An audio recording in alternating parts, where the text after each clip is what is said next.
Here we go, everybody. It's finally time. I just got off work and just got done eating my dinner because I was wore out. So, this is where we left off. This is part 2. Teleporting. Do wake up, Lady Rosemine. I was roused from my sleep by Laisletta. I had decided to take a nap after stealing Ferdinand's name. Yeah, you kinda did. And was now feeling quite refreshed. I got her and Grisha to help me change into my riding clothes, made sure to put my newly acquired namestone in one of my pouches, and then exited my room. Downstairs, my knights were all gathered and wearing face-stone armor. Laisletta, Grisha, Losfam, please look after my library while I'm gone, I said. The defensive magic tools I'm leaving behind can be used by... Worry not, Lady Rosemine, we know exactly what to do, Laisletta interrupted me with a smile. Think only of saving Lord Ferdinand, the Ob is waiting. I nodded and sent an ordinance. This is Rosemine, I am leaving now, is everything ready? Sure is, Sylvester's bird replied. We're set up in the first training area. Hurry over. Lenore and Cornelius took the lead as we flew to our designated meeting spot by the castle. I didn't know which of the grounds was the first one, so I was glad not to be at the front. Leslie was packed with magic tools and rejuvenation potions, so Hartman and Justice were riding with me to manage them. I could still remember verbatim their conversation before our departure. I don't believe we need you to ride with us, Justice, Hartman had said. Oh, then I will need to teach you which potions to give Lord Ferdinand and how to administer them, Justice had retorted. If anyone should stay behind, it should be you. Of course, Hartman had outright refused to leave my side, so they had both ended up riding with me. Hartman was immensely excited to see what miracles I might create during our rescue operation, while Justice was patting Leslie all over, remarking again and again that my high beast was as fascinating as always. Are these two going to stick together throughout the entire operation, I wondered, unable to suppress a sigh. Neither one of them seemed at all tense. The noble's quarter was quiet, as one would expect in the dead of night, but not the castle. Its bright windows cut through the darkness, indicating the people busily moving around inside. Even more light was coming from the grounds below where the Knights' Order carried out their training. It's Lady Rosemine. Make space, Knights. High beast coming down.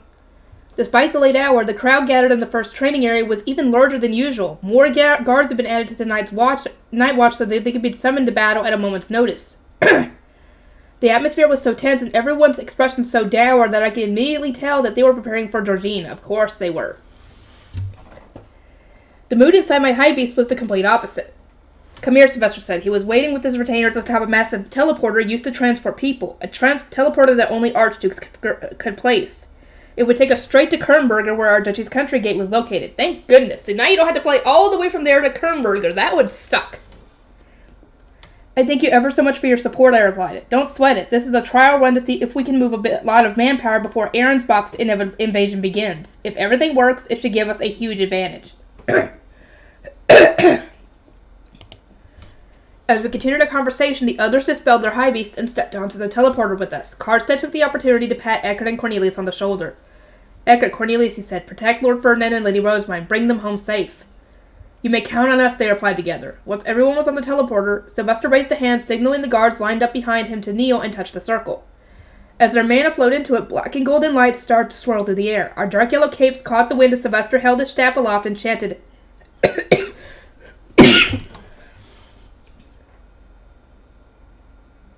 Nan Lucel, Kernberger. My vision warped and twisted, and a floating sensation overcame me, like whenever I teleported to or from the Royal Academy. I squeezed my eyes shut, trying to write out the queasiness I was feeling, and then heard a voice say, Welcome, Aubert-Invest. I slowly opened my eyes again to see Guy Kernberger and several knights. We're actually here!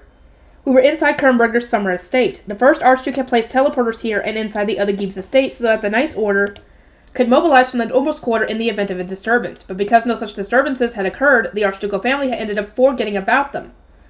I'd rediscovered their existence through the Book of Messinora, and Sylvester had agreed to revive them. Pretty convenient, he said, looking at the circle beneath our feet. We could use this if something happened in the south of the duchy. Yeah, good idea.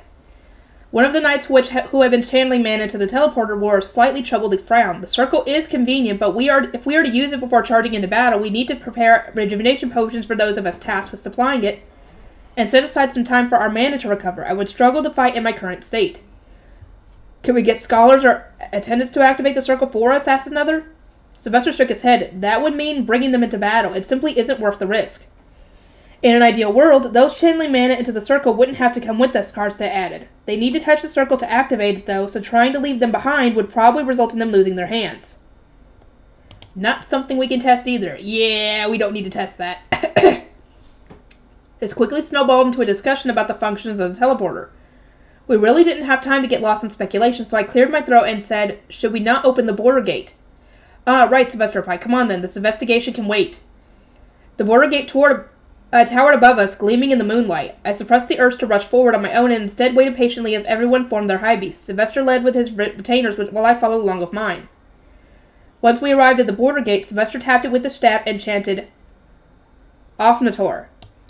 The ivory door slowly began to open, revealing the country gate behind them.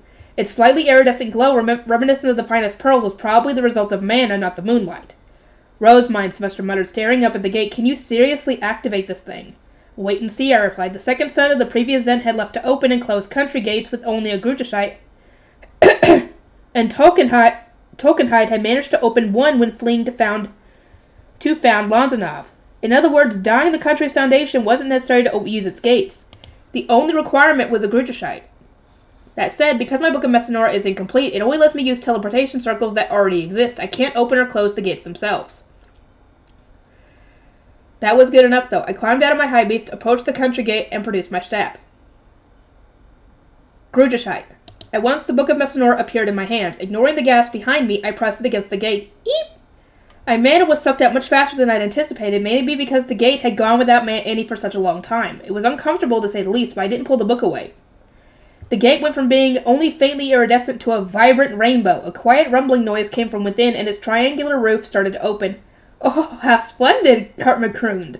I can think of nothing more magnificent, Clarissa agreed, sounding equally as euphoric. By the god of darkness's grace, her hair is the color of the night sky. By the goddess of light's kindness, her eyes are a radiant gold. Not to mention her beauty, which could only have come from countless divine blessings. Seeing her wield the Grutashite and make the Omni-Elemental Gate shine again, I can say only this. She is the very picture of Mestinora, the goddess of wisdom. Please shut up, you're creeping out everyone from Kernberger, or so I'd assumed. In truth, they didn't seem creeped out at all. Cries of awe from Sylvester and the Kernberger Knights mixed in with Hartman and Clarissa's enthused ranting. The gate's shining, Sylvester whispered. Is this real? Then is that the Grutashite? Gabe Kernberger explained. Is Lady Rosemine? Yep. One of its nights began. Kernberger's country gate hadn't been active for roughly 200 years, so everyone was surprised to see it shining brighter. That didn't concern me, though. My eyes were locked on the opening roof. Inside was a teleportation circle that would allow us to move between the different country gates. There is a spiral staircase in the gate post, I said. For lack of time, however, I will simply fly up to the roof. The gate won't allow anyone else to approach, so those of you who are coming with me to Ahrensbach will need to ride on my high beast. As instructed, my retainer started climbing into Leslie. Well, I'm going, I told Sylvester. I will return with Ferdinand.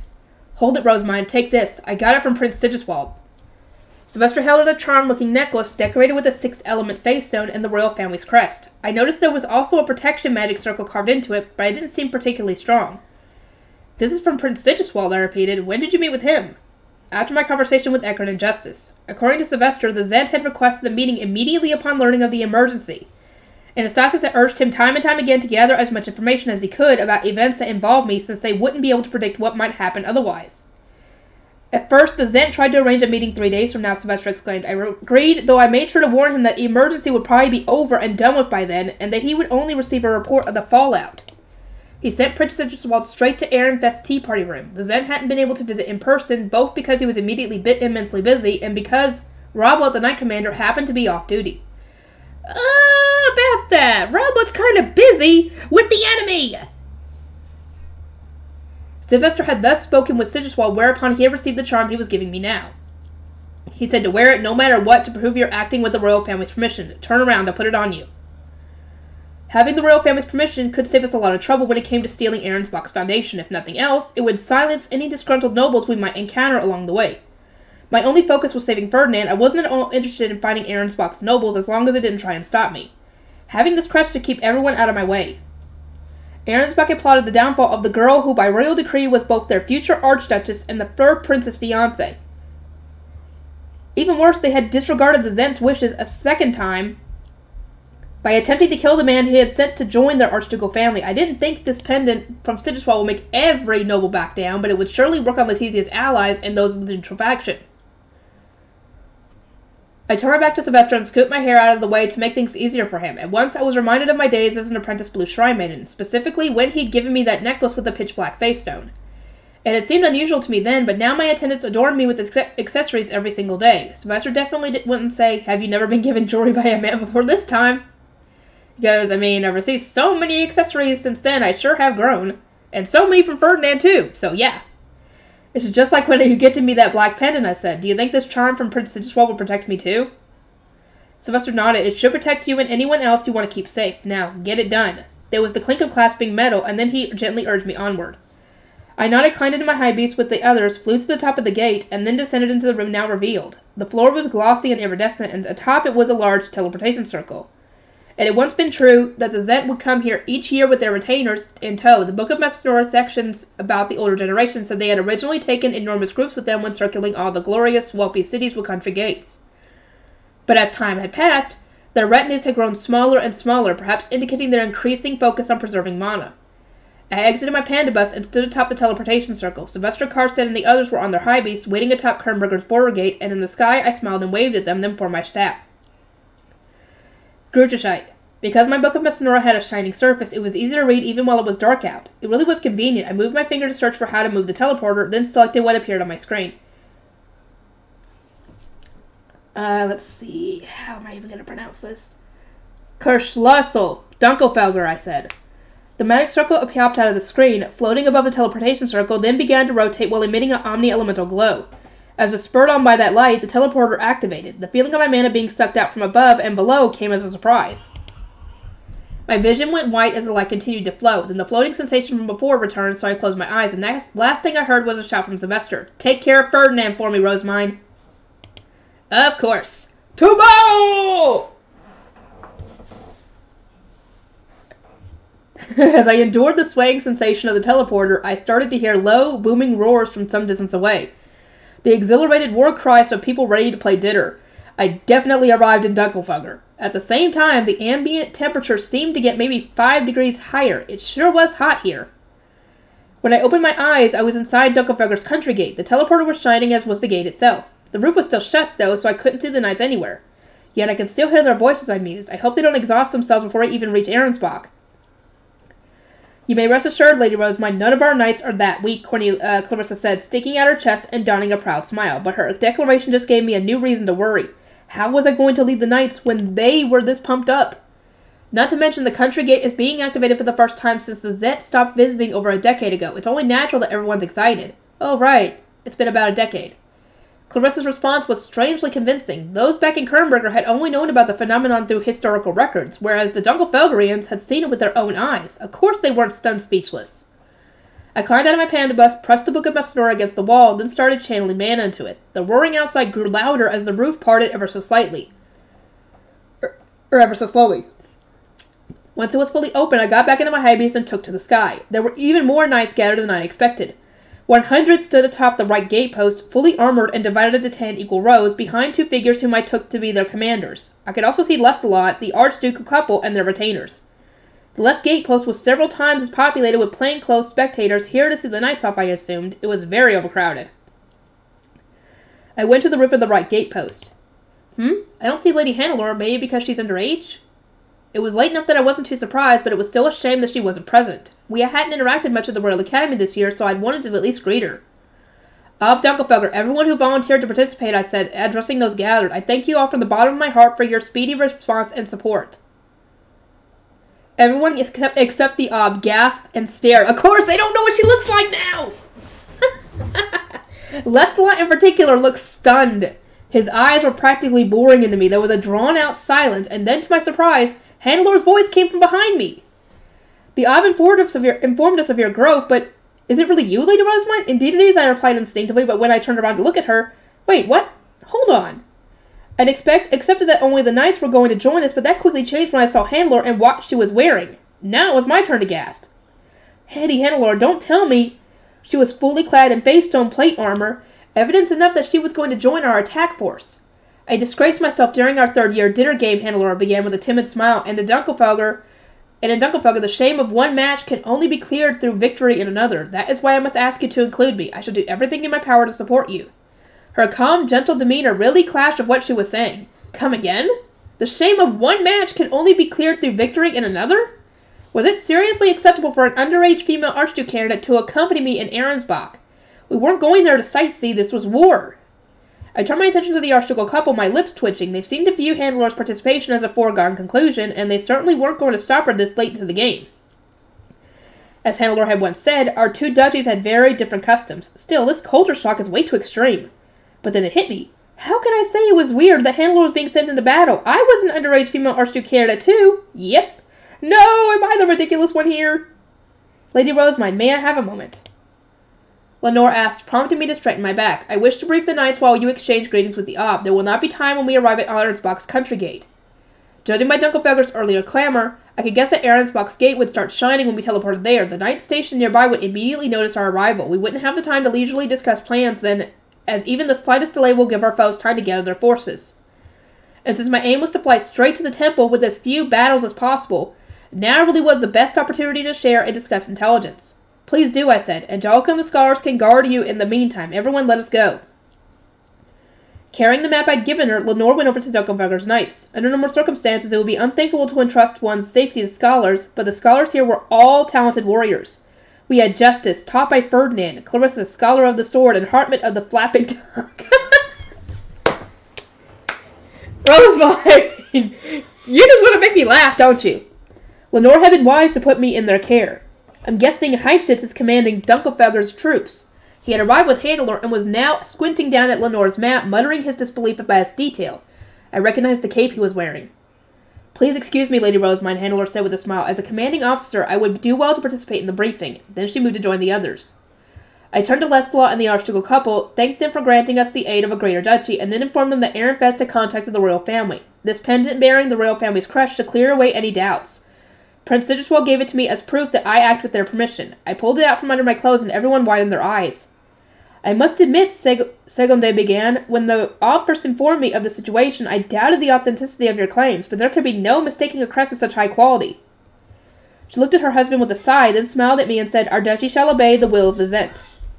I thank you ever so much, Lady Segonde. And to answer Ehrenfest's call, we shall participate in true...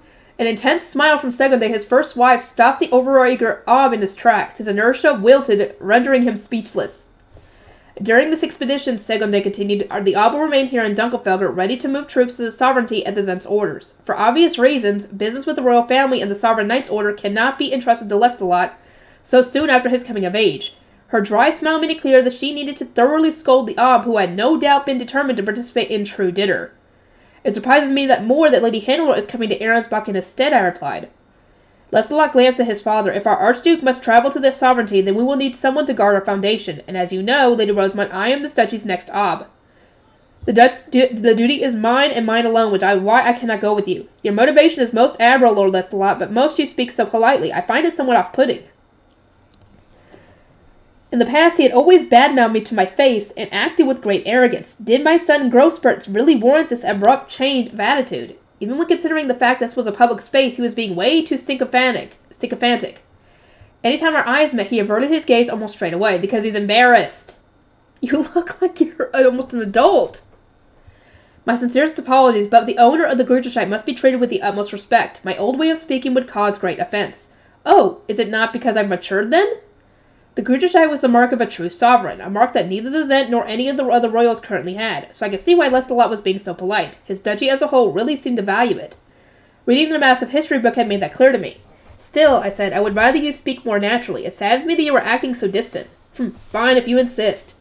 And with that, he had returned to normal. It was quite a relief, to be honest. Lestalot glanced at me, then asked in a low voice, You do expect to win this, don't you? I'm not asking out of concern for you. This is the perfect opportunity for Hannelor to right her wrongs. I realize you're leading this mission, and it seems unlikely that she would surrender a second time, but, Here in Dunkelfelger, throwing a game of dinner was extremely shameful. Our foray against Ahrensbach was Hannelor's best chance of redemption after our match last year, when she had taken Wilfried's hand and willingly left her duchy's base. Lestalot's red eyes betrayed worry for his younger sister. We shouldn't have any trouble stealing Ahrensbach's foundation, I said. The true challenge is going to be rescuing Ferdinand. But rescue him we shall, Heifetz interjected, tapping his chest as he approached. The night's meeting must have concluded. I will put my absolute all into this mission. A grave error marred my last attempt to save Lord Ferdinand, but this time I act with your guidance. I swear to be of use and to avoid erring again. Regret was heavy on Heichet's face. He had played a hand in sending Ferdinand to Ahrensbach, and that knowledge clearly weighed on him. His attempt to do something nice had completely backfired. It was no wonder he felt so terrible. Heichet continued squeezing his cape and staring up at the night sky with an expression of true resolve. We shall rescue Lord Ferdinand, then I shall give him this cape of mine. It is something that I should regain only through beating him in true battle. Yeah. I could tell this was immensely important to him, but when I thought about how Ferdinand would react, something told me things were going to be awkward. Ferdinand doesn't want it back. He's going to be furious. A smirk crept onto my face. I could picture Heichet shoving the cape at Ferdinand and challenging him to dinner the moment he was safe. Ferdinand would definitely be annoyed, but I'd much rather that than the empty look of resignation that was still stuck in my mind. You can suck it up and accept his challenge, Ferdinand, and don't wrap me up in it this time. Your resolve gladdens my heart, I said. Let us save him without fail. Indeed, we shall act faster than Stiefbrist, he replied, his voice sharp and crisp. Then he turned to Hannelore. The ritual, Lady Hannelore. Yes, sir, she replied. Lady Rosamund, do stand in the center. Hold on, I cried. I'm not whirling for you. I didn't want to dance, but Hannelore just smiled while moving in her own position. You do not need to whirl, she said. You need only do what you did the first time. There's no one better suited to raise morale than you, Lady Rosamund. Hurrah! One of the knights cheered. Lady Hannelore is right. We'll receive a blessing from Lady Rosamund herself. From the Saint of Ehrenfest, who revived the true nature of our duchy's rituals. I wanted to tell them to forget about the ceremony, but performing it before a dinner game was a tradition here, and the blessings would aid us in the coming battle. Plus, I was the one instigating this match, and it had been my decision to use the country gate that had gotten everyone so riled in the first place. I wouldn't waste time being reluctant, nor would it make sense to hurt morale. There's no escaping this. I already know that, but isn't the flow of things a little strange? Hannelore told me to stand at the very center of the border gate's roof, so that's what I did. I couldn't just ignore all the hopeful stares or the cheers I was getting from the audience. I need to be careful not to overbless them. Yeah, considering you still need to, be careful of your mana situation. Because I don't know how much the country gates took from you, but yeah. I took a deep breath, watching the knights surround my retainers, then thrust my staff into the air. Grant power to those of us going into battle. Lans. That cued the knights to transform their own staffs. Unless my eyes deceived me, I wasn't the only one wielding Leidenschaft's spear. Some of the knights had managed to make it as well. Nice. We are those who offer prayer and gratitude to the gods who have created the world, I chanted. Everyone slammed the butts of their spears against the ground. The crowd roared in approval, shaking the very air around us. My heartbeat quickened and my adrenaline started running high. I continued, grant us power so that we might obtain victory. Grant us Angriff's mighty power, which is second to none. Grant us speed so that we might obtain victory. Grant us Stiefbrist's speed, which is second to none. While I spoke the prayer normally, the surrounding knights practically sang it, twirling their spears faster at the same time. They had a nice spin going before they suddenly slammed the butts of their spears against the ground again and again, filling the air with a resounding clatter of metal. The spectators roared with each clash, and the temperature seemed to rise even higher. My body was practically on fire. It felt like we had all merged into one, and so with that I raised my spear. To war! Even the audience shouted with me. I thrust my spear in the air, causing blessings to pour down as though I had torn the night sky in two. Battle cries echoed, and that was when Dunkelfeger stepped forward, raising a clenched fist. Go forth, my elite. Fight and steal Ahrensbach's foundation. Move faster than Stiefbrist. Hooray! The Knights chorus. Faster than Stiefbrist. Yes. Let's get him! Using my panda bus, I took Hannelore, her guards, and my retainers to the country gate. The remaining knights ran up the stairs, which was fine with me. Dunkelfeger's knights had stamina to spare. Lady Rosamund, Lenore said, while we wait for everyone to gather, please drink of this rejuvenation potion. Make your high beast as small as possible, and move off the teleportation circle. In the meantime, we shall distribute the magic tools meant to cause confusion. Matthias pointed to the teleportation circle. The circle is not large enough for 100 armored knights to use at once. I expect this will place a great burden on your mana, but you will need to divide everyone into 2 groups. Having a larger army would make our confusion tactic all the more effective, so he believed it was better to expand more mana than reduce our number. Those in the first group will go outside via the stairs. They will wait there after teleporting. For the second group, we shall pack as many knights into your high beasts as we can. The knights in the second group would stay on my panda bus until we were above Ahrensbach's country gate. Then they will all pile out and mount their own high beasts. We wanted to distract the gate guards for long enough to ensure the safety of the knights from the first group, who will exit via the stairs. In truth, I doubt we will encounter any resistance at all, Eckert said. Ahrensbach's knight commander was relieved of duty when he tried to do as Lord Ferdinand instructed and stationed knights at the border gate. Still, I doubted that Aronsbach's gates were completely unprotected, especially now that Lanzanov's ships were freely using them and the whole Ferdinand incident had occurred. Letizia's retainers were bound to be in conflict with Detlinde, and there would probably be knights flying all over the place under various orders. Given everything that has happened, it would not be strange if Aronsbach's knights were moved to positions other than those you and Justice remember, I noted. Not to mention, with this many of us passing through the border without permission, the Ob will inevitably notice. Negligence is always one's greatest enemy. For that reason, I shall do as Lenore and Matthias advise. Certainly, milady, it is good to be cautious, Justice replied, and on that note, we should remember that Aronsbach's country gate sits in the ocean. Those leaving via the stairs will plunge straight into the water if they aren't careful. Yeah, we really don't want that to happen. As we continued to discuss the matter, the knights who had taken the stairs began arriving and moving on to the magic circle. Once it was full, I explained our plan and performed the first teleportation. Then I urged the remaining knights into Leslie and teleported with them. The mana requirement for the second teleportation was much lower than the first, maybe because the circle had already been filled? In contrast to when we'd traveled from Kernberger to Dunkelfelder, there was no enthusiastic cries upon our arrival in Aronsbach. The chilling silence made it feel even more like there was enemies in wait. We have descended the stairs, came the brief, quiet report of the knights who had teleported ahead of us. Preparations complete. I gave everyone a few final warnings, feeling an unmistakable tightness in my chest, then opened the roof above us and drove up into the sky. As we passed over the border gate, the knights riding with me jumped out and mounted their own high beasts. Likewise, the knights who had taken the stairs flew up to join us. They all cautiously scanned their surroundings, weapons in hand. There's nobody here, I muttered. Surely the Ob noticed such a large group cross the border gate. You do realize the Ob is dead, remember? What Ob are you talking about? The shining rainbow country gate must have stood out like a sore thumb amid the dark waters of the ocean. The border gate, too, since it was reflecting the moonlight. We had all come to Aronsbach feeling so tense, but the lack of even the slightest reaction to our arrival was actually kind of saddening. Not even the Aronsbach's Night Order had come to investigate. We just flew through the air, completely unopposed, listening to the crashing of the waves below. Are they moving under cover of darkness to launch a surprise attack? I asked. This certainly feels like a cause for concern, Hannelore said. I told you there wouldn't be anyone here, Eckert added. We didn't come to fight, so this is perfect for us. Let's head straight to our objective. Lady Hannelore, please cause as much confusion around the castle as you can, as we planned. Hannelore nodded in response and flew off with Heifetz and started instructing Dunkelfelder's already wary knights. Clarissa, I said, accompany Lady Hannelore. Your area affecting support magic should make it even easier for us to confuse our foes. Understood. May Angriff guide you. After confirming that Clarissa had joined Hannelore's group, I grabbed my panda bus steering wheel. Take care of the directions, Eckert. I can't read maps. Oh boy, Aronsbach's temple.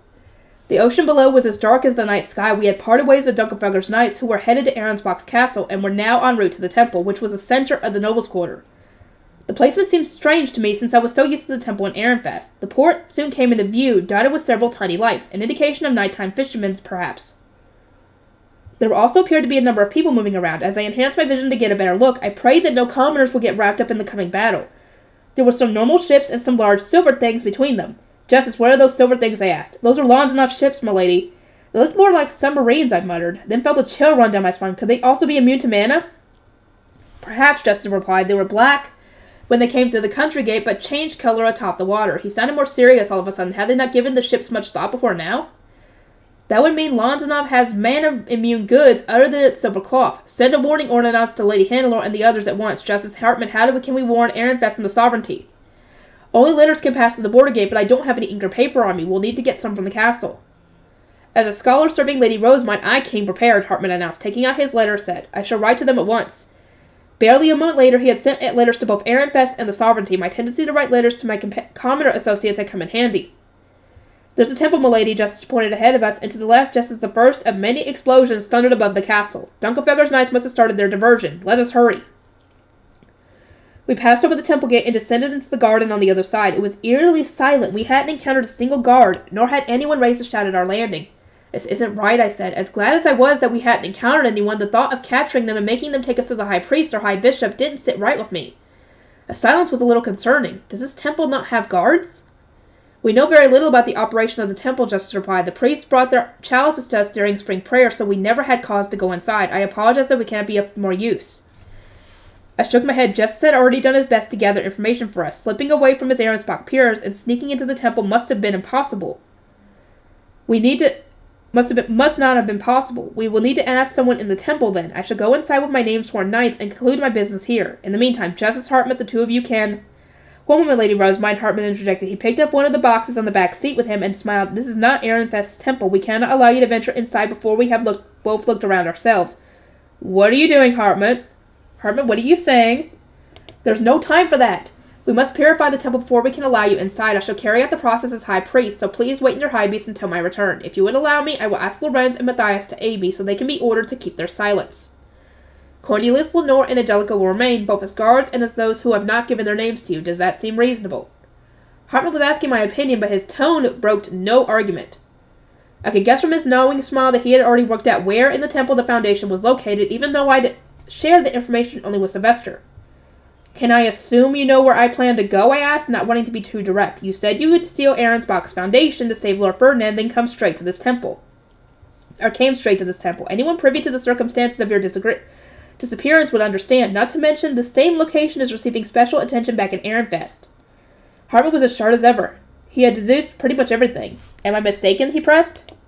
I saw no reason to dwell on the matter. Hartman knew where I wanted to go and wasn't going to let me inside the temple before he had purified it, so it was easier to let him do as he pleased.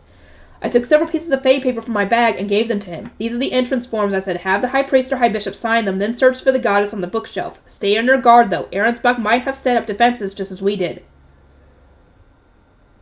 I don't know if they would have, considering they have no idea that Ferdinand even sent out his last will.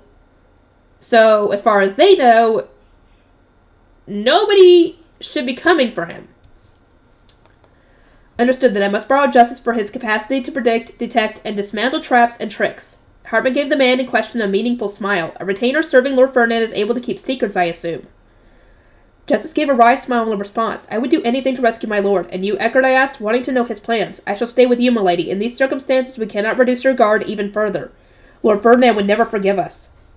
Hartman and Justice climbed out of my high beast with the box, then Lenore took their place. Eckert, Angelica, and Cornelius were tasked with defending the area around me. I don't disagree with Hartman, I said. This is another duchy's temple, so it makes sense for him to check in before I go inside, but having to wait around after we came all this way is agonizing.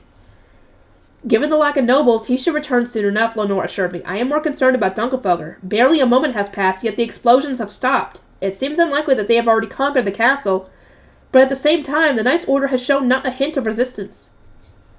In the event of a surprise attack, any decent Knight's Order would start sending out warnings and ringing bells to signify an emergency, but aside from the explosions, we hadn't heard much of anything since our arrival. If I remember correctly, Detlinde, her people, Roblat, Leonzio, and the others, including Letizia and her retainers, or whoever was left anyway, were all out of the castle. So, who would be left? This actually makes sense. I poked my head out of the window of my panda bus and squinted up at the sky. It certainly is quiet. It was then that I spotted an ordnance. I stuck my arm out and the bird perched on it. Lady Rosemine, this is Clarissa, came a quiet, guarded voice. Despite our attempts to create a distraction, we have seen neither hide nor hair of the Knight's Order. Something most unusual might be happening inside the castle. How should we proceed from here? Should we conquer the castle and search for the replenishment hall when Lord Ferdinand is being kept? I exchanged a look with Lenore. Lady Detlinde said she wanted to obtain the Gruderscheit before Ferdinand ran out of mana. Could she have taken her Knight's Order to the Sovereignty? I doubt she brought every single one of the knights with her. Let us advise Lady Hannelore to infiltrate the castle, but be wary of an ambush. We will need to reach the replenishment hall at some point anyway. I nodded and spoke my response to Hannelore, but as the ordnance took flight, a white bird, look! We've got mana wielders! Break down the gate! Out of the way, their face stones are mine! Again, I exchanged a look with Lenore. Several people were shouting behind the gate. They wouldn't normally have surprises, but the things we were saying were far from ordinary. Barely a moment later, we started to hear dull thuds. They must have been throwing themselves against the small door the guards used. They don't seem to be nobles, I observed. No, they do not, Lenore agreed. No knight would speak in such a manner or use such uncouth language. Moreover, nobles would simply fly over the gate rather than attempt to force their way through. Indeed, nobles would never waste their time noisily trying to break down a door. And since this temple was right at the center of the nobles' quarter, they didn't even need to deal with the nobles' gate, which could only be opened by those with who had registered their mana. Would the commoners here really react so violently to an ordinance, I mused? It was hard to imagine Detlinde or Georgine allowing them to be so crude, considering their attitude toward the country's lesser duchies. I shall take a look, Angelica said, and briskly flew up into the air. Be careful, because that stupid poison! We don't want y'all turning into face stones! Eckert and Cornelius positioned themselves with their backs to me, keeping a close eye on our surroundings. It wasn't long before Angelica returned with an update. There are 3 men trying to break through the gate. They're all wearing silver cloth. They must be from Londonov, Eckert said, falling into thought, though I'm glad they aren't Arensbach knights. I don't know why Londonov would riot now of all times. Angelica continued paying him no mind. They have silver swords and shields. I wish to use this opportunity to see if our weapons work on them and whether I can bind them with my staff. Do I have your permission? I concur, master of my master, added Stenlook from where he was sitting on Angelica's hip. Hearing his voice made me jump and then sent a wave of melancholy through me. It would do us well to test these things now while our opponents are so few. Knowing our enemy's strength would prove useful, I said. Angelica, I grant you permission to fight, but be careful. They are surely armed with all manners of poison.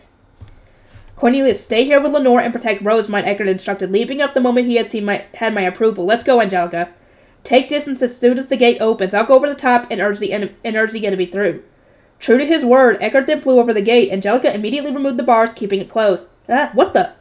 The gate opened so suddenly that the 3 men toppled through it. Their silver clothes gleamed in the moonlight. Eckert dropped down from behind the men. Get in already. I need to close the gate again. Then he kicked each of them into the garden. He must have been using enhancement magic because they flopped in much faster than I'd expected.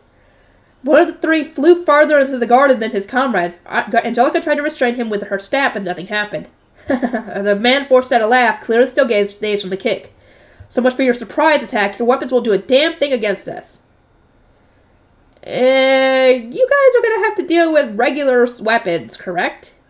Another of the thugs staggered to his feet and through violent coughs and splutters started to mock Angelica. That was the most he managed, though, because before he had a chance to bring his silver sword to bear, Angelica stabbed the man at her feet. Her eyes went from her blade to the fresh wound she had opened. My weapon seems to work just fine, she observed. The coughing man stared at his now injured accomplice, no doubt struggling to believe his eyes. So did she use Stenlook on him, or did she use his regular weapon? The stabbed man looked just as surprised. He tried to press down on the wound, but there was already blood seeping through his clothes. Even in the dark, I could see it pooling on the white stone. Blood. So much blood. The sight made me sick to my stomach. Knights needed to be ready to cut down an enemy without the slightest hesitation, but witnessing such brutality always made my breath catch in my throat. Angelica, use enhancement magic, not your blade, Eckert said, while choking the last of the 3 men. Really? Their weapons and armor are sure to be of great use to us. I don't want them damaged. Like his associate, the 3rd thug no longer posed a threat. His neck must have given in to the strain because his head now hung at an uncanny angle. Cornelius, secure his weapon, Eckert said, then threw the man aside. On it. Eek. Cornelius moved at once to bind the man with rope. I, on the other hand, instinctively shrieked when I saw Eckert discard the man like an object. I turned to see the others' reaction, but they were entirely unfazed. Not even the women among my knights batted an eye. Such was the contrast between civilians and trained combatants. With a grunt of aversion, the bleeding man threw what looked to be a silver knife at Angelica. She knocked it aside with the back of her hand, activating one of her charms made to counter physical attacks. The man failed to dodge it and crumpled to the ground. The hell was that? We weren't told a damn thing about this. He must not have known that some magic tools reflected physical attacks. The last thug looked around in search of allies, only to realize he was now alone. Now, your weapon, Angelica said with a smile. She leaped toward the man, moving so quickly that she left after images, and then unleashed a series of precise, majestic kicks. Yeah, you don't need magic to fight. Lenore sighed in relief, having watched the entire fight from beside me. Based on the reports, I expected the silver cloth and weapons to be more dangerous. I am glad to see that everything ended so simply. It was a surprise attack against a small group, but the knowledge that the weapons and charms we prepared should work is very valuable. I cannot yet use physical enhancements as well as Angelica, so it eases my mind that I can still rely on my weapon. Yeah, I said Lenore, okay. Indeed, I replied, though our impressions of the battle couldn't have been more distinct. I tried to avert my eyes from all the blood as Angelica beat the last guy to a pulp. But Eckert ended up dragging him over to me when she was done. Lenore, if you don't mind me asking, does Eckert normally use physical enhancements in this manner? He fights more like blood-born fascists than anyone else. I saw it often enough when at the training grounds that it no longer surprises me, but was this your first time? It was my first time seeing a fighting style not focused on staff-made swords. It shocked me that Eckert and Angelica are so used to physical violence. Grandfather's training has impressive results. This is nothing like when we gathered the Deriva ingredients. Eckert helped Cornelius and Angelica take the weapons from the 3 bound men, then swiftly rounded on Angelica. We won't be able to use the silver cloth while it's covered in blood. And since the cloth is immune to mana, we can't even use washing to clean it. I wouldn't have minded if you had fought a crowd of them with your back against the wall. But consider your options when you have the advantage. Got it, Angelica replied. I think I understand. She doesn't understand in the slightest. You can't even expect Angelica to think anything through. As the bound men were having their tools, silver equipment, and potions confiscated, Lorenz and Matthias returned. Hartman had told them to come fetch me. I pressed my hand against my chest to feel the temple key hanging around my neck, then climbed out of Leslie. Lady Rosamond, allow me to come with you, Lenore said. Forgive me, Lenore, but I can only bring my name sworn. Lorenz and Matthias are not enough as your guard, Cornelius interjected. Please bring at least one more person. Eckert stopped what he was doing and stood up. Justice was allowed to go, so I shall accompany Rosamond. Everyone else guard her high beast. I also want you to watch the prisoners, check their equipment, and share any new discoveries with Dunkelfelder. Understood. With that done, he started toward the temple and prompted me to follow. No sooner had we stepped inside than we found Grey Priests on the floor, bound with light and gagged. Hartman and Lord Justice are already at your destination, Matthias reported en route. They are thoroughly inspecting the bookroom as we speak. Lorenz continued, the High Bishop has been secured, and we have confirmed the permission form allows us inside as well. In short, everything was ready. Maybe because Ahrensbach was much warmer than Ehrenfest, the windows here were larger than I was used to. Moonlight filtered through them, making the hallway especially bright. I was also feeling uncomfortably hot. The climate hadn't been much of an issue when I was inside my panda bus, but my riding clothes were sweltering now that I was on foot. Here, milady, the permission form that will allow you inside, just said upon our arrival. He was pointing his staff at Ahrensbach's High Bishop, whose throat was bobbing as he stared at me with pleading eyes, silently begging me to save him. I thank you ever so much, High Bishop of Ahrensbach, I said, accepting the form from Justice. Please be patient. If you are obedient, we will release you once we are done here. The room was clean, but still reeked of dust, and there was far more books than in Ehrenfest's temple. Maybe because this was a greater duchy, I found myself nearly enraptured. Rosamond? Pay attention. Pay attention. Lady Rosamond, there does not seem to be any traps, Hartman informed me. If the High Bishop of Ahrensbach is to be believed, none of the temple's many noble visitors had come to the bookroom. None of the temple's many noble visitors, I repeated, my shoulders slumped. At this rate, Ehrenfest will soon be far behind the other duchies in terms of divine protections, even though we were the first to rediscover how to obtain them. He looked troubled. I do not believe they are visiting for that purpose. Ah, flower offerings. I asked no further questions, so Hartman said nothing else on the matter. He merely smiled and guided me to a specific bookcase. Lady Rosamond, we found a statue of Messinora here. Is this the one you were searching for? Yes, I thank you ever so much, Hartman. I stood in front of the bookcase, retrieved the key from under my clothes, and then touched the Bible in the statue's hand. It clicked and opened, revealing a keyhole. I inserted the key and started channeling my mana into it, which caused the bookcase to open to the left and right. There was an iridescent film beyond it, like the one outside the Mayor's replenishment hall. Lady Rosamond, we have a stock of rejuvenation potions and empty face stones here, Hartman said, tapping the box he had taken from my panda bust. I will wait here. If you need them, simply ask. I nodded and then went inside. Whoop, whoop! Oh, I'm so scared! I'm gonna keep going, though. Ahrensbach's Foundation and Replenishment Hall. As soon as I stepped through the rainbow film, I noticed a magic circle on the floor right where I was about to put my feet. A small shriek escaped me, but I managed to change course at the very last second. That was close. I shouldn't have been too surprised. I had advised Sylvester to do the same thing back in Ehrenfest, but Hartman's assertion that he hadn't found any traps in the bookroom and that none of the visiting nobles had even ventured inside had made me too relaxed. Was this trap Lady Georgine's doing? That Lindy or her elder sister had most likely said it, but I suspected they had done so at Georgine's command. I cautiously tossed a face stone containing my mana into the circle. There was a light clink as it struck the ground, then a furious burst of blue fire shot up into the air. Eek! That was close! The intensity of the flames made me draw in a sharp breath and cling to the wall. The all-consuming inferno looked to me like the embodiment of Georgine's obsession. Even the lightest touch would incinerate me. The most I could do was clutch my chest as I watched my face stone vanish into the blaze. As the blue fire disappeared, as too did the circle, leaving only its pure white surroundings.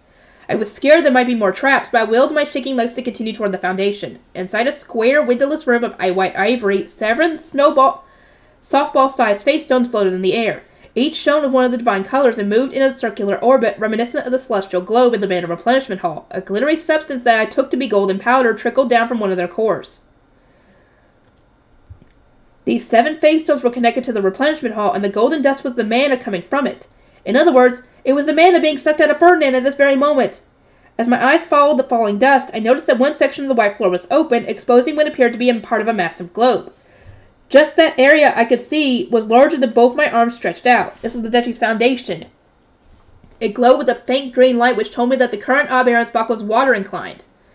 I didn't realize the real thing was so big, I mused, peering down at the foundation. Swaying inside the globe was pale green liquid, but the vessel wasn't even half full. Even though Ferdinand had been supplying his mana for the best part of the day, the Foundation was mostly empty. Has he somehow managed to minimize the channeling speed? He wasn't offering mana as part of a large crowd. He was locked up alone, meaning there wasn't a flow for him to get caught up in. I'd assumed that Deadlindy had chosen the rate at which his mana would drain since she had activated the magic circle, but it was moving far too slowly for that to be true. She wants him to die of mana deprivation, so she wouldn't have set the speed so low. Could this be Ferdinand's last act of resistance? That's possible. Still, even if the flow of mana was much slower than expected, it didn't change the fact that Ferdinand was being drained. I watched the falling deaths for a moment, then started placing the empty face stones we had prepared on top of the large globe. They would suck mana from the Foundation, hopefully making it easier to die. Of course, going too far would impact Ivory buildings and the border barrier, so some caution was needed. I think that should do it. Because the Foundation had already been quite empty, I wouldn't need to ask Hartman for any more face stones. I put the ones I had taken out back in my bag. They had all turned pale green. Then formed my staff in one hand and grabbed a rejuvenation potion with the other. I touched the globe with my staff, as I'd done during my Archduke Canada class, and then started channeling mana into it. I unleashed the mana compressed inside of me in a tremendous burst, hoping to die the Foundation as quickly as I could. Come on! As I continued to move my mana, I downed the potion in my hand. It wasn't easy trying to die a face stone this massive. One would normally do it gradually over a much longer time span to ease the burden placed on the body, but I didn't have the leeway for that. My mana was drying up faster than it could recover, but I still pressed on. I could see the pale green liquid inside the globe turning light yellow. Hurry up and die already! I chugged the mana-filled focused rejuvenation potions and continued to channel my mana into the Foundation. Over time, the green faded and my color began to dominate. Then it flashed yellow, announcing that the dying was complete. It's done. I was slightly dizzy, maybe because I'd used so much more mana than I was used to. I slumped against the Foundation to catch my breath, then stood up and exited the hall. My attempt to regain my composure must not have worked. As soon as I returned to the bookroom, Hartman asked, "Are you feeling all right, Lady Rosemine? You would do well to rest for a moment, but Lady Handler is waiting the news that the Foundation has been dyed." "I am fine," I replied. "Let us hurry to the castle, although I will ask for some assistance on the way back to my high beast." "Some assistance? That will simply not do. I will shout and provide as much as you require." I took his hand and forced my legs to carry me out of the room. Then I spoke with Justice, ordered that Aaron's hybrid should be freed, and said to him that he should remain in the temple until a formal announcement came from the castle. All that remained was to free the Grey Priests. "Have you received any updates on the situation?" I asked while climbing into Leslie. Justice had been in contact with Dunkelberger while I was dying the Foundation, and he had plenty of news to give me.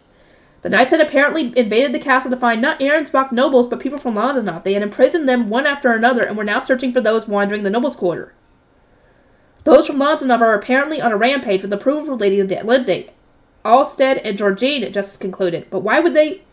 According to the report we received, the Lanzenovians have an obvious bias when it comes to their targets. The main building was untouched, but the northern building for Archduke candidates and the western building where Ferdinand was living had both been thoroughly ravaged. The magic tools inside have all been stolen, and the usual inhabitants were nowhere to be seen. In the nobles' quarter, only some estates were raided. It would seem that those branded with a particular mark on the entrance were spared. They are targeting those close to Lord Ferdinand and Lady Letizia, then. We won't need to worry if they're in their hidden rooms, which the Lanzenovs won't be able to open, but if the nobles had been caught unaware and without any knowledge of the silver equipment or poison, they wouldn't have stood a chance. "Have the knights suffered any casualties?" I asked. "The intelligence we shared with them has proven most useful. As of yet, they have not sustained a single injury. In fact, they seem quite disgruntled that they came all this way for true dinner, only to face opponents who cannot even fly." That's so like Dunkelfelder, that is, for leaving. Or maybe kind of exasperating. In any case, I was glad to know our allies weren't hurt. Justice continued, "We received a report that a portion of the Lanzenovians in the castle and the nobles' quarter fled to the Lanzenov estate, whereupon some of them tried to reach their ships. Some of the Lanzenovians were using carriages borrowed from Aaron's since they had come by ship. They didn't have personal horses or anything of the like. They obviously couldn't ride high beasts either, so their movement speed was exceedingly slow. As slow as they might be, if our foes who fled managed to hide, trying to find them again will prove troublesome," Justice concluded. "Are Lady Letizia and her retainers safe at least? We do not know. The Lanzenovians are tracking ordinances in the Light of Rots to find nobles, so we have not tried to contact them for fear of putting their lives in danger." I cast my eyes down. As much as I wanted to believe they were safe, Deadlindy had arrived in the Manor Replenishment Hall not long after Letizia had rushed out. The two had most likely crossed paths, which meant Letizia had surely been captured. It would break my heart if an ordinance sent to her didn't take flight. "Justice, if, as you said, Dunkelfelder has chased the Lanzenovians out of the castle, it may be safe to contact the retainers assigned to Lord Ferdinand. Please try." "As you will. Justice then began sending several ordinances, all with the same message. This is justice. I am on my way to the Archduke's office. Ehrenfest and Dunkelfegger have purged the castle of Lanzanavians. I am told the northern and western buildings have been ransacked. Are you safe? 3 of them refused to fly. Oh. Are those people dead? Did those 2 get away? Sergius and whoever it was? Upon our arrival at the castle, Hartman and Justice climbed out of my panda bus. Then I shrank it down to a 1-person high beast so that I could continue to use it inside. Handler was waiting for us outside the Archduke's office, so Justice guided us through the hallways and staircases meant for servants, the quickest route apparently. As we reached the last hallway before our destination, we saw Handler standing among a circle of Ahrensbach nobles. Justice's ordinances had coaxed them out of their hiding spots. Lady Handler, I thank you ever so much for your support, I said. I could not have stolen the Foundation without your Duchy's assistance. All that remains is to rescue Ferdinand. Lady Rosemine, she replied, evidently relieved. She then turned to look at the nobles, causing her light pinkish, light purplish hair to sway. As I continue to tell you, we simply accepted an invitation to participate in this game of true dinner. If you wish to know more, then you will need to consult Ehrenfest. Lady Handler, that will make the situation the slightest bit clearer to them. I giggled. Seeing Handler so flustered was kind of adorable. Then addressed the nobles myself. I can elaborate once Ferdinand is safe. In the meantime, Lady Handler, I must ask you to guard the door so that we are not interrupted. We will not be victorious until we have him. Then guard it I shall, she replied, sounding more formal than usual. Secure our victory. I asked Justice to open the door, but before I could enter, one of the nobles had a striking realization and rushed over to me. Lady Rosemine, is it true that you have taken Ahrensbach's Foundation? Indeed, I could think of no other way to save Ferdinand, and of course this means I am now your Duchy's ob. I showed the necklace given to me by Sigiswald and smiled. As you can see, I am acting with the royal family's consent.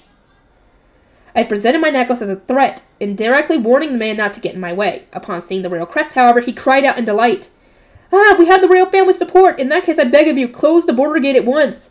Long enough ships had yet to leave. If we act now, we may capture them all before they flee. We can save my imprisoned daughter. The man must have been an archnoble from one of the Ahrensbach's archducal branch families. He followed me into the Archduke's office as though we were the most natural thing in the world, and then began expounding the reasons I should do as he advised. On the one hand, he was in luck. I already knew the importance of closing the border gate. But on the other, he was in for an unpleasant surprise, as rescuing Ferdinand was far more important to me. No way was I going to waste time flying all the way to the border gate when I was already right outside the Manor Replenishment Hall. If you and Ahrensbach's knights wish to attack Lanzanoff's ships, then go ahead. You have my express permission, I said plainly. Speak with Dunkelfegger. They will tell you how to fight Lanzanavians, then go rescue your family. The man stared at me. Are you not the new Ob Ahrensbach? Did the royal family not order you to come here and purge the Lanzanavians? Again, he begged me to close the border gate. He wanted me to rally the knight's order to rescue his daughter and those who were in prison with her. I understood the pain he was going through, but he was in my way. Even this conversation was a waste of valuable time. No, I was not sent here to purge the Lanzanavians, I said, making my stance abundantly clear. They told me only that I could rescue Ferdinand. If you cannot even wait for that, then I would advise you to die the Foundation yourself. I shot the man a stern glare. Out of everyone in the room, he was the only one wearing an Ahrensbach cape. And as fate would have it, I continued, you are no longer qualified to enter this office. Angelica, if you would. Yes, my lady. She promptly forced the man out of the room and then shut the door. Once I confirmed that only those of us from Ehrenfest remained, I climbed out of my high beast. Justice, do you know where the entrance is? Yes, I asked Stroll a moment ago. You need only look here. He moved aside a box that was flush against the wall and gestured to what was behind it, a small door inset with a phase stone. Crouching down a little, I touched the phase stone and channeled my mana into it. The door steadily grew until it was large enough for me to pass through. I don't see the registration phase stones, I said. But of course, Justice replied with a somewhat confused smile. You need only to make your own. I shook my head. That's not what I meant. Ferdinand's registration phase stone has been removed. To enter or exit a replenishment hall, one needed to have a registration stone slotted into its door. In other words, even if Ferdinand managed to regain mobility and stop channeling men into the circle, he wouldn't be able to leave. Detlinda's unusual thoroughness infuriated me. How was Ferdinand supposed to get out? My original plan to use physical enhancement magic to drag him out of the hall and then get Justice to administer potions was impossible now. I would need to make him a new face stone and then get him to register his mana with it, but that would require him to be conscious. Justice's expression changed the moment he understood our situation. We have only one option, milady. You will need to give Lord Ferdinand the potions while you are inside the replenishment hall. I shall put them in the order they are to be administered. If you find him unconscious, start with this one. He opened the box and explained the order to me at breakneck speed. Once that was done, I opened the door to the hall and went to grab the new arranged potions. Or now rearrange potions. One moment, Lady Rosemond, Hartman said. What? I snapped. I've already committed Justice's instructions to memory. Would you be able to stick just your hand through the door, form your stab, and clean the entire replenishment hall with a wash-in? I don't know. I never attempted anything like that before. Confused, I put only my arm through the door and tried to form my stab. Yes, it would seem so, but why do you want me to? I used an insane amount of mana today and would rather not use any more. There might be poison lingering in the air. A non-lethal dose was enough to put you into your coma, so we cannot afford to take any risks. Yeah, he's not wrong. I'd only had such a strange reaction to the poison because of the mana clumps inside me, but that wasn't to say I'd since become resistant to it. I see, Justice mused. That certainly is a concern. Lord Ferdinand developed a strong resistance to various poisons throughout his life. That might be why the instant death powder didn't immediately work and give him time to drink an antidote. We could not hope for the same from you, milady. Indeed, I said, if there's still poison in the air, I might collapse before I even get the chance to rescue Ferdinand. I wasn't proud to admit it, but it was the truth. I could think of nothing more disastrous, Hartman agreed. You are the only one who can enter the Mana Replenishment Hall at this time, so we would not be able to rescue you. That is why I asked that you cleanse the room first. The wash-in won't hurt Ferdinand, will it? I asked, speaking mainly to Eckert and Justice. Justice shook his head. If poisonous powder was thrown at him, and he is most likely still covered in it, you will need to purify him before you can touch him, so you might as well wash the entire room at the same time. Yeah, that would get him clean too. And the force of it might knock him off the circle. I was taken aback by the crudeness of what they were suggesting, but even so, I stuck my arm into the room again and cast a large wash-in. That will do, Justice said. Please take care of him for us. I picked up the box and entered the replenishment hall. Ferdinand was on the floor, lying exactly as Ditland. Okay, never mind, it didn't knock him off it.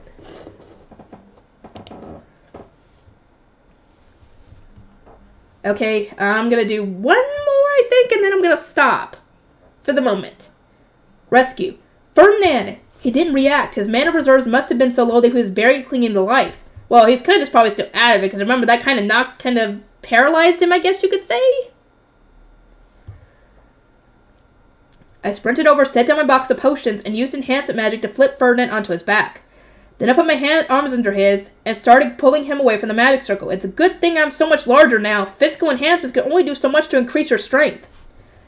I prayed in gratitude to Onlox, the god of growth, asked to grow just a little bit taller, and then got straight to inspecting Ferdinand. He seemed to be breathing irregularly. I set him up against the wall and reached for the potion box. Let's see, if he's unconscious, start with the Jareve.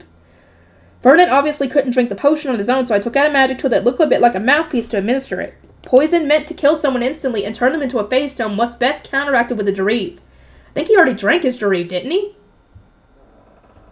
I suppose that made sense, especially considering that I needed to use one to dissolve my mana clumps. I was used to being fed potions like this, but now the shoe was on the other foot. Feeling tense, I poured the Jareve into the mouthpiece. Any clumps in him should now be breaking apart. Come on, Jareve, work your magic. Hoping to weaken the poison even further, or at least help Ferdinand recover, I added Flutre's and Hellschmier's healing to the mix. Next comes the antidote. I put a cloth soaked with antidote into his mouth as he had once done for me. This would ease the paralysis of his tongue and make it easier for him to breathe and drink potions. Oh, I think his mouth just moved a little. My careful observation was bearing fruit. I re-soaked the cloth before stuffing it back in place. Then when Ferdinand started to work his jaw and his breathing seemed to get more or less ragged, I removed the cloth entirely and used a syringe-like tool to slowly administer an ultra-nasty rejuvenation potion. He would wake up with a terribly bitter taste in his mouth, but I don't think he'd care. It would quickly regenerate both his mana and stamina, and just as I thought I administered enough, Ferdinand began coughing violently. Why? Have I done something wrong? He kind of hurt. Hello? I was no stranger to waking up with the most awful taste of a potion in my mouth, but I'd never started spluttering. I must have messed something up somehow.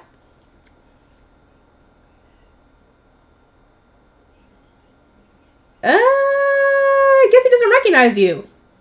Sorry, I stammered. It was an accident. I went to pat Ferdinand on the back, but he seized my arm. What? Ferdinand yanked me down before I could even process that he was conscious. Yeah, he's conscious. And he doesn't recognize you. Then he was on top of me, using his body weight to pin me down. He pressed my wrist against the floor, and the chain linking his bracelets dug into my throat. Who are you? He demanded through pain and gasp. Rosemine. Hello. I'm Rosemine. Ferdinand must not have recognized me. Yeah! Ferdinand must not have recognized me. His eyes were narrowed, and it was clear from his voice that he was on guard. Though the chain wrapped around my neck made it hard to breathe, I just barely managed to eke out a reply. It's me, Rosemine. I get it, I'm a lot bigger than you remember, but please try to recognize me and stop pushing down on so hard. The chain really hurts. Rosemine? Ferdinand went silent. He studied me up close, then raised only a single hand, holding it a short distance above the ground. Impossible. Rosamund is only this tall. Hello? What? How is that impossible? And I've never been that tiny. There are stuffed animals bigger than that. Raise your hand and... Swept up in my own outrage, I'd attempted to lean closer to him, a stupid move. I now realized as I moved straight into the chain, it hurt so much that I seriously felt like I was going to die. As I coughed and sputtered, desperately trying to recover, Ferdinand slowly stood up and pinched my cheek. That's it. Yeah, there we go. His nimble movements before must have been a front, as the strength drained from his limbs barely a moment later. He crawled back down to the floor, lying on his side and staring at me. Have you lost your mind, you fool? Look, I already know that I took things a little too far. Please don't get all sanctimonious about it. I'd gone through all this trouble to get here. I didn't want our first conversation now that he was safe to be a lecture. Was it too much to ask for moving words of gratitude or praise, or for something else more appropriate for your long-awaited reunion? A little too far? Good grief, you really are, Rosamund. Nobody else would give such an airheaded response while being choked. I'm glad you understand, I said, getting up and returning to my box of potions. Now that Ferdinand was conscious, he could drink them without my help. Now, which one do you need next? Wait, hold on. The chain didn't get caught on my neck by accident. You were deliberately choking me. I spun around to look at Ferdinand, who was now wearing a most serious grimace. Did you truly not realize, he asked. I mean, I didn't think you'd recognize me, and it was pretty obvious that you were on guard, but I'd just given you a Jareve and an antidote. How was I supposed to know you'd attack me? Don't you think it's cruel to strangle your savior? How am I the cruel one in this scenario? Ferdinand retorted. I shall not state who, but there exists a fool who stole my name and ordered me to live by any means necessary. Yeah.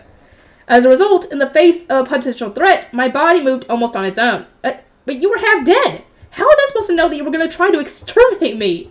Would it not make more sense for someone ordered to stay alive to accept the potion being administered to them?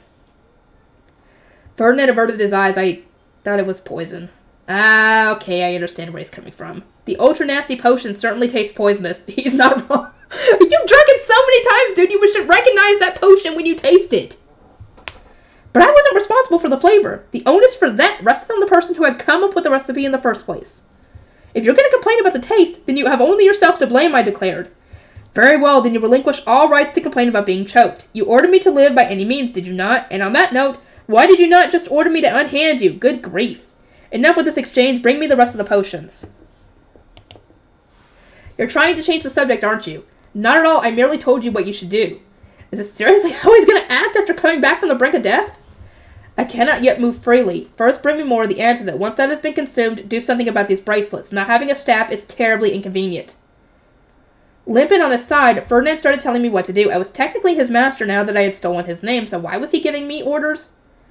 Because he knows more than you do? I pursed my lips at this reversal, though I still prepared the potion as instructed, and watched attentively as he drank it. Is it because you can't move that you feel the need to run your mouth, I asked. I run my mouth because of the manner in which you administer the antidote, and if you want me to take your complaints seriously, I would advise wiping that great big smile from your face. As it stands, I cannot tell whether you are upset or overjoyed. She's happy, because, I mean, heck, she was probably expecting him to scold her. And, well, I think she's just happy that he's even alive to do that in the first place. I pressed my hands to my cheeks. Ferdinand was right. I was grinning from ear to ear. I gave my face a few gentle slaps, trying to adopt a harder expression, but it was no use. I don't think I could do anything about it, I said, conceding to my emotions and smiling to my heart's content. I'm glad you recovered enough to grumble. Ferdinand blinked several times, then closed his eyes and frowned. Good grief, you really are something else. Oh, feeling embarrassed, are we? No. I gave his cheeks a few light prods. He raised a trembling arm to stop me, but couldn't muster the strength. It didn't even get halfway before dropping back down. Ferdinand sighed with resignation and glared at me. Mark my words, you will pay for this when I am able to move again. I should hope so. As soon as you're better. I expect some head pats, your suite is very good, and maybe even some hugs. You can also pinch my cheeks if you want, so please, get better soon. A tear rolled down my cheek. It helped that the tension was finally leaving my body and that I could take comfort in our casual exchange, but most of all, I was just so glad he was still alive. I couldn't help but sob. I'd gone to such great lengths to save Ferdinand, securing the support of Ehrenfest's archducal family, rallying Dunkelfelger, and used the Book of Messinora without the slightest hesitation. Even if every time someone had questioned me, I declared that I would succeed. But in truth, I'd never stop worrying. Perhaps we would arrive while he had mana to spare, only to find that he had run out of stamina. Or maybe he would regain consciousness to find that the poison had done irreparable damage to his body. Such thoughts had run rampant through my mind. But I did succeed. Ferdinand is alive. He's getting better. He was conscious again. Yes, he had strangled me, but it was a small price to pay to know that he was on the mend. Do not weep, Ferdinand said. He tried to raise his arms again, but to no avail. The most he could do was grimace and clench his fists. In the first place, there was no need for you to come to my rescue. Justice must have given you my message, so why are you here? To what end did you come? Dude. She told you before you left Ehrenfest that you are like family to her. Don't you think that maybe, just maybe, she would go to these lengths to save anybody she considered family, including you? Don't you think you would have done the same thing had the roles been reversed? Huh? Don't you think you would have done the same exact thing?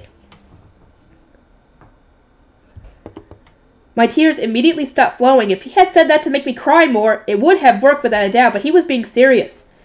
I did not think your memory was so poor, Ferdinand. I threatened you so clearly, to your face as well. You did, but the circumstances have changed immensely since then. Why are you getting angry? This guy really doesn't get it.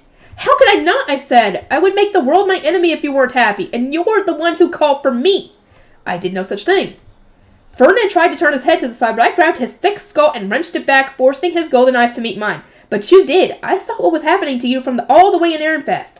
The time Lutz saw me in a dangerous situation was because I was staring Death in the face and desperately called for his help. That means you must have called out for me, Ferdinand. If you hadn't, I wouldn't have made it here in time. Fine, just let go of me. You are too close. Your face. Ferdinand was spouting such nonsense that I couldn't bear it any longer. I continued forcing him to look at me, then took advantage of our close proximity to headbutt him. What the fuck? Ouch! That had to hurt. He grunted from the pain and glared at me. You are the reason I said you should not have come, he complained. Excuse me? You refused to answer my question, ignored all warnings, and went on a rampage to obtain the Book of Messinora, all of which culminated in Wehrman instructing you to kill me. Am I mistaken? Yeah, it did happen. I glared back at him. He did, but so what? I told him to his face that I wouldn't lay a finger on you. Hold on. As I understand it, one of us must die for that book to be completed, and without it, Smith will collapse. What do you think will come of refusing his instructions? Question. When they used to have the Grudershite, didn't they, the one that was supposed to be the Zend, transcribe the Grudershite? Can't they do that? Ferdinand could just write down what was in his part of it, and Rosemary could put it in hers. Right? Right? Can't she do that? Jesus, dude. What do you think will come of refusing his instruction? I mean, who cares? I repeated, tilting my head at me. There's no point in saving Smith if you're not in it. Isn't that super obvious? Ferdinand stared at me in shock. What in the world are you saying? You make it sound entirely as if you value me over our entire country. She does! Do you think she would have gone to all this trouble to save you if she didn't think that way of you? Hello? You must choose your words more carefully, and how many times must I say it? The greater duchies, the sovereignty, the royal family, and even the gods themselves. I would make an enemy of the entire world to save you. I do not believe you said the gods before, Ferdinand murmured, rolling over so that he was face down on the floor. That he could move at all meant he was getting better. I smiled, observing his improvement. Oh, is this your first time hearing that part? My apologies, but that's just how it is. Now let us come up with a way to complete the Book of Messinora without either one of us having to die. Like I said, transcribe it. That's what they used to do. Hello?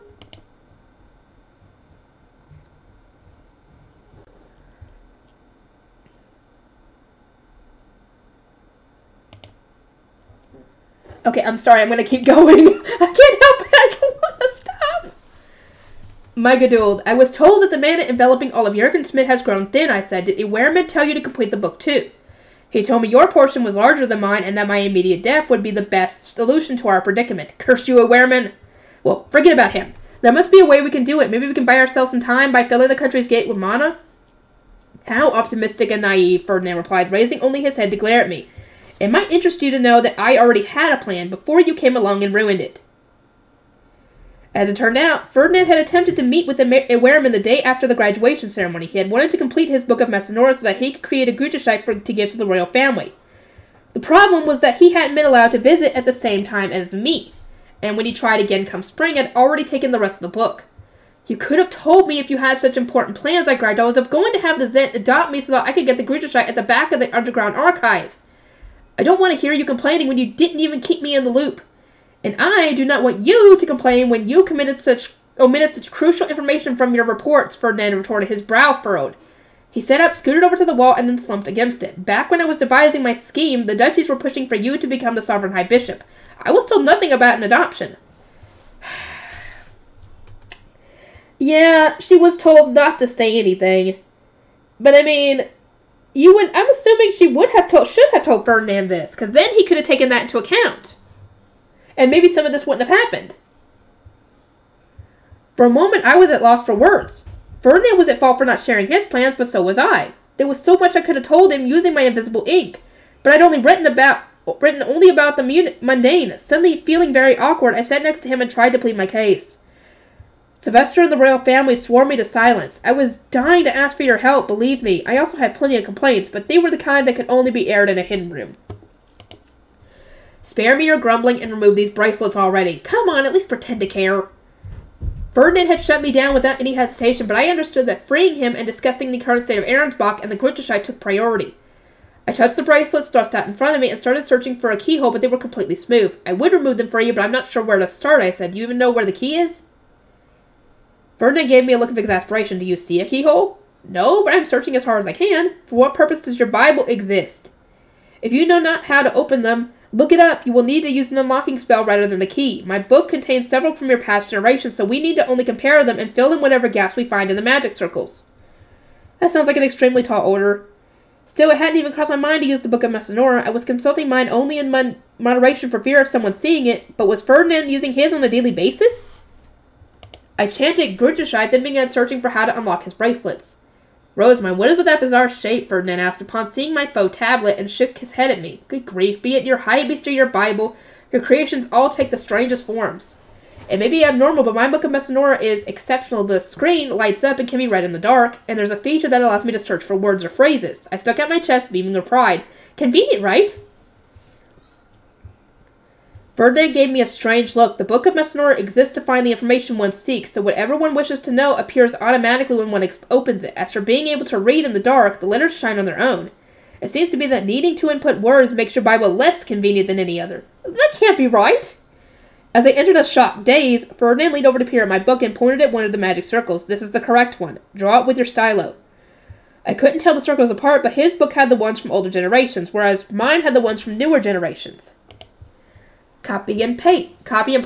I almost said copy and paste. Oh boy. Drawing the circle with my stylo sounded like way too much work, so I used magic to duplicate it onto a sheet of fey paper. Then I activated the circle, and the bracelets restraining Ferdinand dropped to the floor with a loud clatter. There we go. Rosamund, what in the world did you just do? Ferdinand asked wide-eyed. This was definitely something to be proud of, so I stuck out my chest once again. You just witnessed copy and paste magic, my own invention. It has its limitations, but it's useful, don't you think? It seems exceedingly abnormal, but yes, I can see it having its uses. Teach me the principles behind the spell and the correct pronunciation. Is this really the time or place? These are dire circumstances. Is that so? Ferdinand asked with a frown, opening and closing his hands, and explained them to me. It would take him a while to rehabilitate, so I explained the situation back in Ehrenfest. He had sent Eckert and Justice there following the incident with Lethesia, so he presumably cared more about things there than in Arensbach. I see, he said at length. Ehrenfest was already anticipating war then. That's right, the Duchy's nobles all came together to prepare. I made combat-ready versions of Schwartz and Weiss to help defend the temple. You are as incomprehensible as ever. Was there really a need to have your magic tools made for warfare look like shoe mills? Lazletta did it. Besides, what's the problem? They're cute. As we continued to discuss Ehrenfest, Ferdinand gradually regained the use of his fingers. His arms had a wider range of motion now, but his growing frown betrayed his frustration at still not being able to move as he wanted. Rosamund, he eventually said. Yes? If you have any other questions, ask away. Or do you need more medicine? No. I want your cheek. You told me I could pinch it, did you not? That was his question? But he was wearing such a grave expression at his cheek. Was cheek pinching really appropriate when our circumstances were so severe? Though I already concluded that he wasn't going to give me a serious lecture, I was still taken aback. I couldn't even begin to imagine what was going through his head. I mean, I guess I did. You still can't fully move your arms, though, can you? I can move them enough, and if we do this now, it should barely hurt at all. I mean, you could do it when you're fully recovered, but if you insist... But do you really want him to do it when he's fully recovered? It's gonna hurt if you do it then! Whereas now, he can barely move his fingers. It's probably just gonna feel very, like, slight pressure. As much as I wanted to protest, it really was better to let Ferdinand do it now while his grip strength was weakened, yes. I sat in front of him between his legs and simply waited. His still numb finger brushed against my right cheek and then pinched. Well, if you could even call it a pinch, it felt more like a gentle massage. Would that really be enough to satisfy him? I wasn't so sure, but then his hand started to wander. Ferdinand, that isn't my cheek. His thumb had trailed down to my chin like he was trying to get more leverage. He must have really wanted to pinch my cheek. I thought, then green light began to flow out of his ring. May Hellschmier's healing be granted to Rosemine. The stinging ache on my cheek disappeared. Ferdinand must have healed the bruise left by his chain. Huh. I appreciated it, but not for long. Ferdinand, what are you doing? You should be focusing on your recovery, not wasting your mana on me. That bruise didn't hurt that much. It could have waited. It was merely an ideal opportunity to test whether my mana flowed properly. Ah, and now I can produce my snap. He took his hand away and immediately started focusing on me, stopped focusing on me, instead turning his attention to forming and morphing his staff. He's not listening again. Though he was struggling to stand up and move around the room, Ferdinand was on the mend. I still wished that he could get some proper rest, but his attitude made it clear that he had no such intentions. Well, since you appear to have recovered, I said, I'll take a moment to inform everyone and search for a registration face-stone for you. Rosemine. I was halfway up when Ferdinand spoke my name, so I got back on my knees. What is it this time? I asked while peering down at him. There was a pause before he said, Please tell me you're Geduld. Oh yeah, because she didn't answer his question. What? That's, do I need to answer here and now? Everyone's waiting outside. I had never expected Ferdinand to ask that question under these circumstances, and in truth, I still didn't have an answer. His eyes fixed on a singular point. I thought your Geduld was the same as mine, Ehrenfest, yet you accepted the proposal the royal family made to you, or so I shall ask again. What is your Geduld? What? I didn't have a clue what Ferdinand meant, but when I followed his gaze, I noticed he was looking at my necklace from Sigiswald. I touched it, and he let out a quiet hum of realization. What? Who said that she was basing it on what she wanted? Who said that? Now I remember, it was your dream to marry a prince. You said as much when writing that ridiculous love story of yours some time ago. I must admit, I never thought it would one day come true. He was referring to when I had attempted to prince Cinderella during my days as an apprentice shrine maiden. Before I understood anything about noble society, I was impressed that he even remembered something that he read only briefly all those years ago. At the same time, though, it struck me that he had misunderstood my intentions. I'd said that I wanted my story to inspire envy because it would make people more invested, but he thought I was envious too. Hold on, I object! My dream is not to marry Prince Sigiswald. In fact, wedding an already married man without a book to his name would be more a nightmare than anything. Do you really expect me to long for a decline in my standard of living? Being torn away from my library and dragged someplace where I wouldn't receive a single new book or even be allowed to get involved with the printing industry until my coming of age sounded awful. Anyone stupid enough to think I might envy such an arrangement deserved to have my wrath unleashed upon them. In the first place, I said, my dream husband is someone like my dad, someone who supports me in my charge toward my dreams, who protects me from everything and cares for me without paying any mind to status. Prince Sigiswald couldn't be any further from my ideal. This necklace is only meant to indicate that I'm acting with the royal family's authority. It has nothing to do with the proposal. Come, look closer. There's no vows on it, nor is it even on the elemental. From there, I explained my actual dream for the future. I want to hole up inside a library and spend my days reading. I want to enjoy delicious food with my family and anyone else who's close to me, read my favorite books, and venture to other libraries in search of works I've yet to consume. I want to be a librarian helping visitors search for the books they want, restoring old documents, researching magic tools, and establishing a network connecting my library with those of other duchies, whereupon I can begin expanding my collection from everywhere at once. That is my dream. How could you ever think I wanted to marry a bookless prince and wait years to even resume my work in the printing industry? Having finished my impassioned speech, I sighed and dropped down onto my backside, exhausted. Ferdinand gave a wry smile. I see. Your fervor leads no doubt that I made a grave mistake. Well, no harm done, I guess. You might have misunderstood my dream, but you're not wrong about the actual situation. Excuse me. Before the next Archduke conference, the king will adopt me, I announced, maintaining an airy smile so as to not bring the mood down too much. There was no point hiding the news from him now when the conference was right around the corner. Then, when I come of age, I will marry the next Zent, no matter how far from my taste he might be. He planned to marry Prince Sigismund? Ferdinand asked, his jaw actually dropping slightly. He must have been comparing the arrangement to his own marriage by royal decree. Yes, but only because he wants the Gruterscheit and my mana. A former commoner marrying a prince. It's laughable, isn't it? The prince doesn't want me doing anything incomprehensible, so I'll remain out of sight while they focus on upholding the current balance of power between duchies. And you would accept being treated like that, Ferdinand asked, a stern look on his face. I pressed my lips together and nodded. As long as I could save him, I could accept whatever waited me.